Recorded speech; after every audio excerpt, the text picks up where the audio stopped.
Field, a Bachelor podcast. I'm Jen Matarese, your Bachelor insider from WABC. Ryan Field, our usual host, he's off today. But joining me is Gina Sirico from KABC. Hi, Gina. Hi, it's good to see you. It's Girl Talk. I know, two times this week. Right now. 2 times. I know. It's great, though. So we love you, Ryan. I know. We miss him, but he'll be back next week. And you had some awesome interviews this week. I'm very jealous. You get all the best stuff out there in California, I have to say. Well, thank you. I appreciate that. You know, it's fun to be here where things are filmed. Well, I mean, not Bachelor in Paradise, but you know, a lot of Bachelor Nation is out here, and so, you know, we get to chat. And my first chat is with our favorite and kind of everybody's favorite, Jonathon Johnson. You know, he's had a little bit of a rough go of it in Paradise. Yes. I mean, I kind of feel bad. He's friend zoned. He's not friend zoned. He's, you know, now we're seeing him with Leia. So we're going to kind of see how that all plays out. Do you like that pairing? Do you like him with Leia? I do.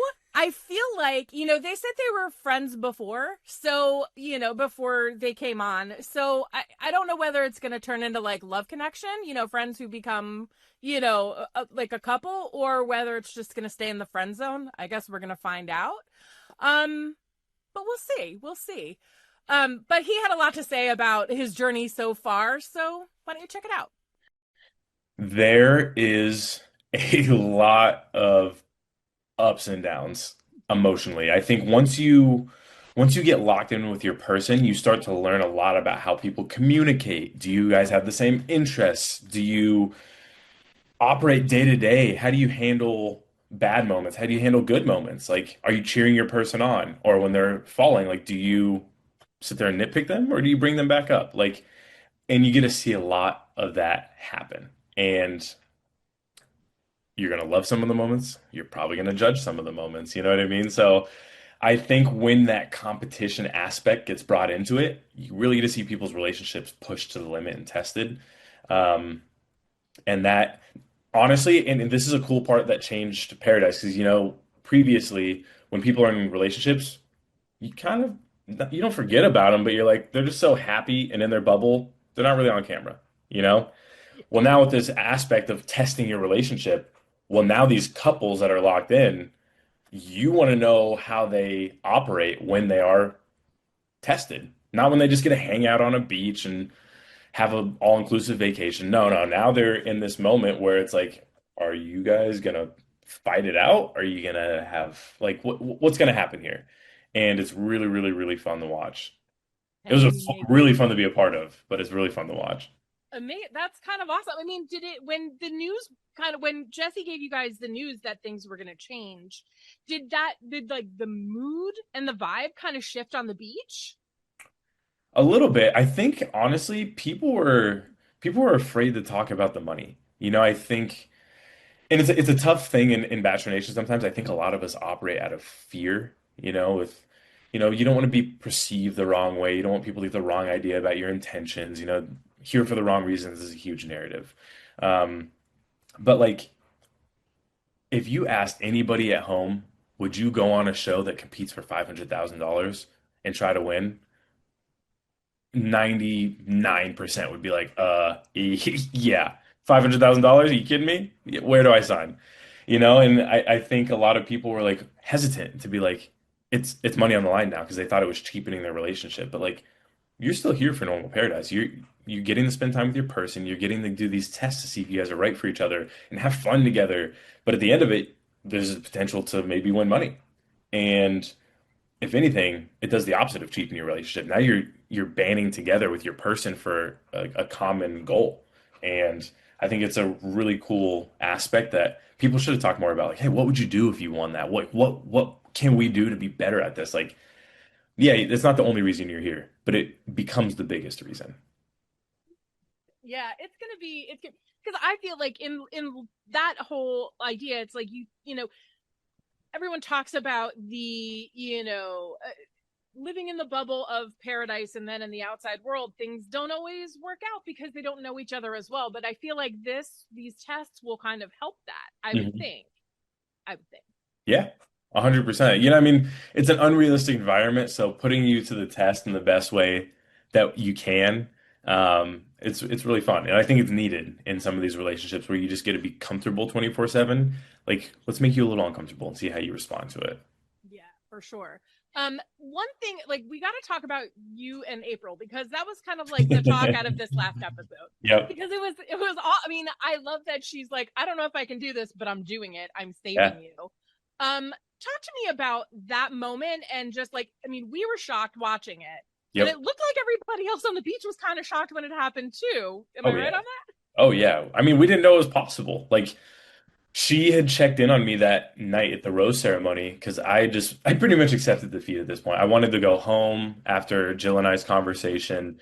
I was just like, nobody's here for me, you know, and I don't want to just be the odd man out all the time. I don't want to be the guy who's friend zoning everybody or getting friend zoned. Like, I'm just sitting here and I'm friend in paradise. It's not bachelor in paradise. I'm friend in paradise at this point. I'm like, it is time for me to go, you know, and then I accepted it.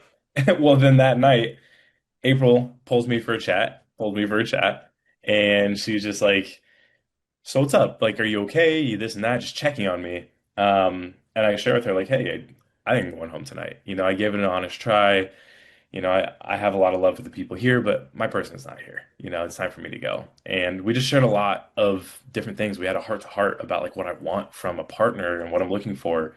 And she goes, "I want you to find that. And if it's here, awesome. If it's not, that's fine too.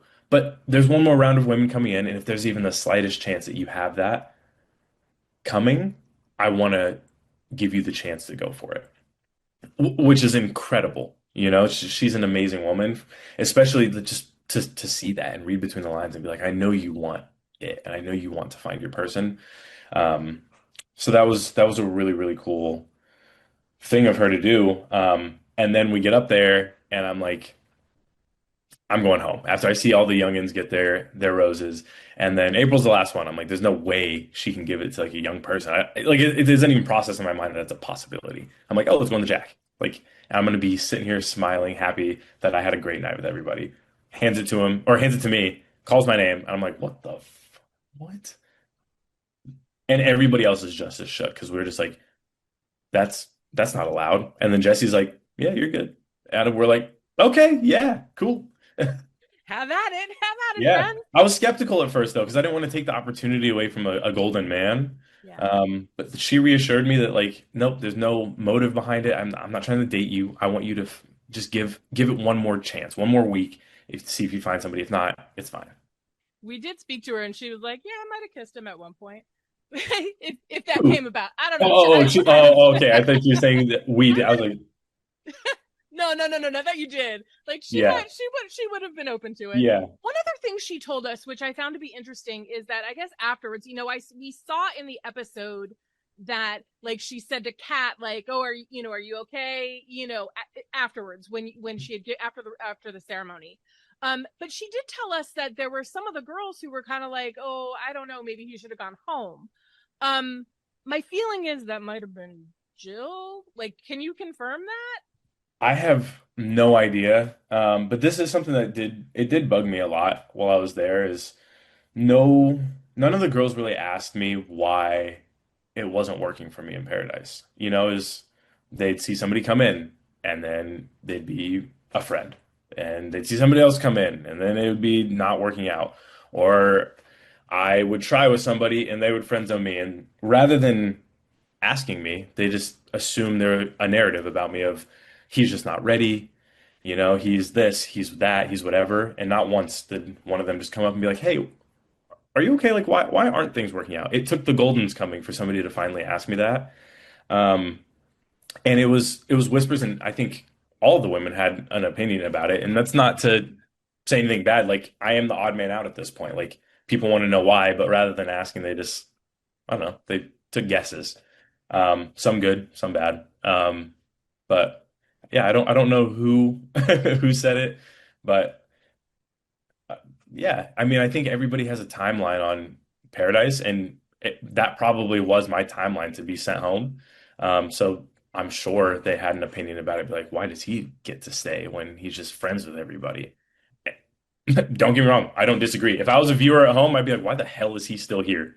Um, but by the grace of God and just sharing my story with somebody, they wanted me to stay. And I'm not going to question her intent behind it. If April wanted to do that, I'm just going to sit there. I'm going to be thankful every day that I get to be there for another week. Well, that was awesome, Gina. He is my favorite medium king. He's one of my favorite people to talk to. It's funny when we were talking, I mean, we had to do this one over Zoom, but when we were talking, I saw the publicist the other day and she was like, it was like you guys forgot that everybody was there and like listening. He's so easy to talk to and he's just so personable. I love chatting with him. I think he makes everyone I'm hoping the best comfortable. for him. He makes everyone comfortable, and he's just like a buddy, which is sort of the problem when it comes to his dating life. So hopefully he can find someone that he has sparks. Some sparks will fly. We'll see. Yeah, I mean, well, he's with Leia right now, and I mean, it doesn't look like, after next week, we may not see anybody else come in. So this may be a make or break moment for him. So we'll see. Yeah, and talking about that transition, among other things, you had the pleasure of talking to Wells, our favorite bartender. Yes. Wells came by KABC, my station here, and we had a long catch up. It's been for me, it's been like 2 years since I talked to him, so we had a lot to catch up on. But most importantly, we had to talk about this season of Paradise. So check a little bit of that out. We just did everything different, right? Like we went to a new location. We're filming at a different time. We're bringing in the Goldens. Obviously now that there's like these exercises and like the tease of like maybe money's involved. So everything just felt like a completely different show. And then when I watch it, I mean, there still are like the staples of the show, but I'm watching, I'm like, oh, this is a completely new show, and I love it. I think it looks great. I wish that they would go to the Goldens because they have this life experience and relationship experience, and yet all we do is we're seeing like the Three Stooges of like Dale and Jeremy and Brian like going to each other to like gas each other up. Like, is there something that we missed? Like, are they not going to the Goldens? What is happening? Well, I think the reason why those guys are making bad decisions and have in the past is because they're doing that and not going to people with some life experience. I wish they would, for sure. I mean, Lord knows I did. I was talking to all of them about, life and career and love and everything. And I agree with you. Like I used to always just be like the therapist on the show, right? And like give advice because I was the elder statesman, and now I'm not. And I think it's a huge, it's a huge misstep for them to not utilize like all that wealth of knowledge that they've got. And obviously Spencer and Jess are huge threats because if the mission statement of the show is to fall in love and find your person. Well, Jess and Spencer found each other on the first day, and we were like, well, this is over. They're in love. So yeah, I totally understand where he's coming from, and I think he asked me if I thought that he was in trouble, and I was like, yes, I do think you guys are in trouble. Sorry, bro. Yeah, I mean, like, if I was, playing this game with you guys, I want to get you guys out of here, immediately, because obviously you guys are so simpatico, so like in love, and so yeah, it's going to be interesting to see how people react. Like, it's going to showcase a lot of how people are and like their personalities. When money gets involved, things change for people, right? Always. And we haven't used a lot of the kind of normal cliches of Bachelor Nation, but like we are primed for a not here for the right reason situation when money's involved. And I can't wait for that to happen. I watch, and as someone who's like probably older than some of their moms, I just think like, boys, like what are you thinking when it comes to this stuff? Like, have they learned nothing, and do they learn something? I think you have to learn something from this. I appreciate how vocal they're being.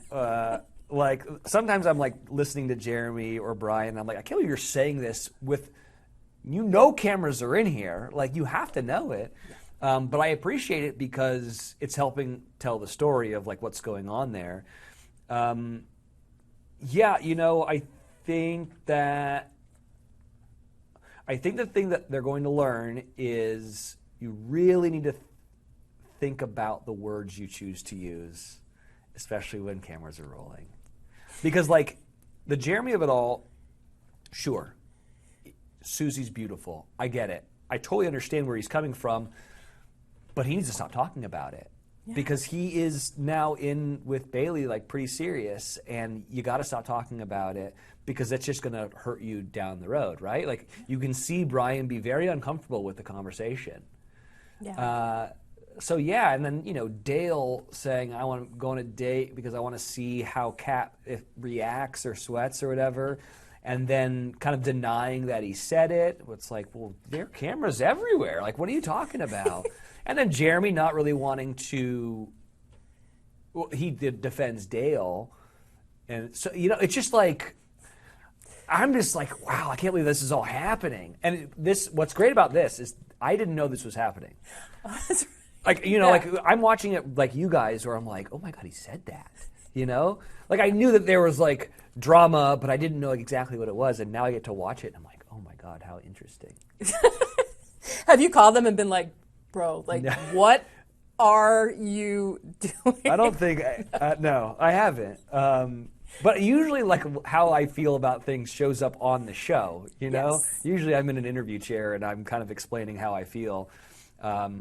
So yeah, I'm sure there'll be more of that. Every season we have someone who is like the most handsome, the most lovable, and for some reason like can't get there with people. Like a couple seasons ago, it was Andrew, which is interesting because Andrew's back, and then he's now found Alex, and like they seem like the cutest freaking couple in the world. Yeah. And I remember being at the bar with Andrew saying like, we've thrown every beautiful woman we possibly can at you. What's going on? Like, what's happening? Really, what's happening? Yeah. And, you know, it was like a lot of like, I can't get out of my own way, and whatever. And I feel like the same thing's happening with Jonathon. It's like every amazingly gorgeous woman has come at you, and you haven't figured it out. So I don't know if he is not ready to, like, let someone in. Because I feel like that's what it is, right? Like, for some reason, people haven't really felt... like let into his life, I guess. And so I wonder if he's just kept up walls. But then who knows what's going to happen? And then who knows if he comes back to Paradise down the road if he doesn't have like the exact same story arc that Andrew did, you know? Gina, oh my gosh. He agreed with you. He thinks that they're just as ridiculous as we do. The Three Stooges, as you call them. Did he say anything else about that in private? No, I mean, you know, we all kind of agree. Like, look, these guys should, you know, it's everything that we've talked about before. You know, Jesse said it to us. We've said it before.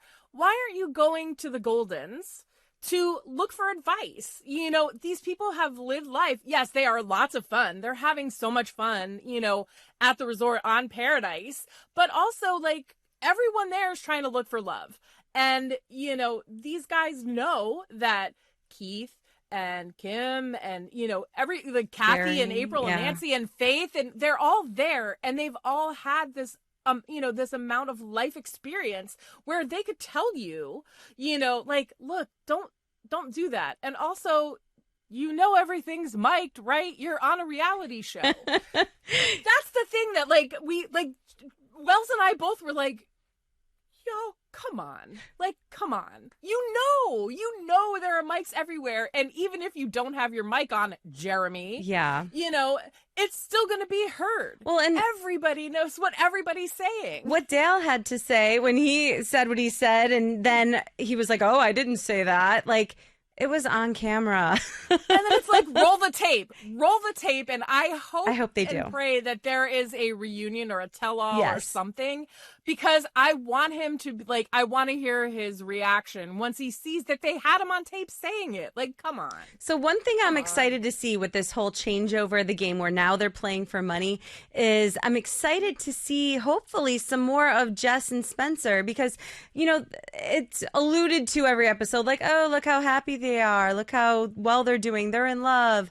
But I feel like we actually haven't gotten to see a lot of their love story or even how they interact together other than these cute little mini moments. I don't know. I know. Well, Wells mentioned that too, like they have targets on their back because, people who, and mostly I'm thinking it's the younger people, people who are like wanting that $500,000, they are obviously the strongest couple. They've been like just inseparable ever since. So of course they are going to have the targets on their back when it comes to, getting this money. And I feel like Jess and Spencer could be strong enough to hold through, I feel like Jess, in what we've seen and from like my chat with her a few weeks ago, I feel like she's grown, and Spencer has always been like a mature guy. Mm-hmm. And I feel like what they deal with in the terms of like being the targets, yeah. I feel like they could withstand that. Will their relationship and their compatibility stand? I mean, those are going to be really interesting things to see. Like, how are these, whatever these exercises are, how are they going to help these people, strengthen their relationship or realize we can't do this anymore? Do you think any of the Goldens are going to come out a couple? I don't know. I mean, I think Gary and Leslie have the best chance. I thought so too, but now I'm a little concerned because he seems to be playing the field a bit and enjoying himself. Well, can you blame him, right? Can you blame him? No, not at all. And he's being very respectful, I have to say. He's respecting everybody, so it's great. He's a respectful king, and we Wells and I talked about that too. We joked about how he really is like the one having the best time in paradise right now. Yeah, and no one's really mad at him. So far he's coming out on top. He's winning. My gosh. He's the best. Well, he's so great. Gina, I usually do this job, but what should people do if they want to follow us or get more of our podcasts? Yeah.